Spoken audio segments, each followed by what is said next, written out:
আজকে গুরু পূর্ণিমা, তাই একটু ঠাকুরকে পরমান্ন করে দিচ্ছি। গুরু পূর্ণিমা আজকে, তাই ঠাকুরকে একটু পরমান্ন করে দিচ্ছি।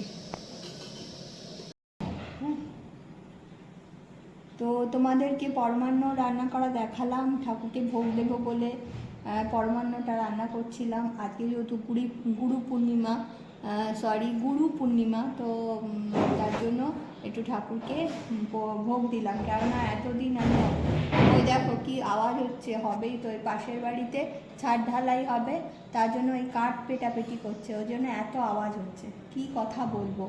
তো যাই হোক, তো গুরু পূর্ণিমাতে একটু নারায়ণকে দুধ দিয়ে স্নান করালাম, লক্ষ্মী নারায়ণকে, কেননা অনেক দিন পুজো দেওয়া হয় না সেভাবে, আমি অসুস্থ ছিলাম।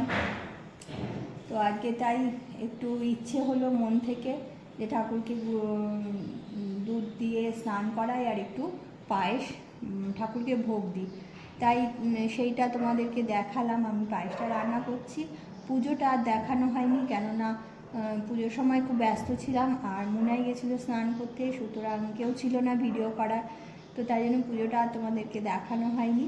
তো এই হচ্ছে পরমান্নটা, ঠাকুরকে এটা ভোগ দিয়েছিলাম।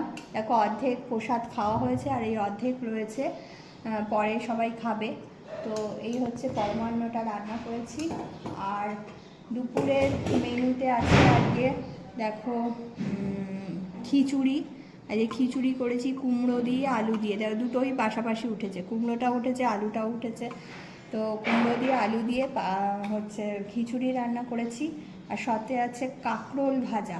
কাঁকরোল মেয়ে বাজারে গিয়েছিল, মেয়ে কিনে নিয়ে এসেছে, এই যে কাঁকরোল ভাজা। আর হচ্ছে দেখো, আর হচ্ছে এখানে আছে পাঁপড় ভাজা।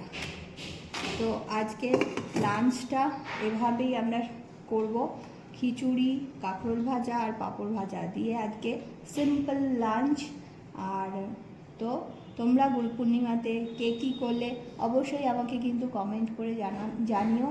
আর সবাই খুব ভালো থেকো, সুস্থ থেকো। আবার অন্য একটা ব্লগ নিয়ে আমি মমস মামুনের মামুন আবার হাজির হব। তো ততক্ষণের জন্য টাটা, বাই বাই।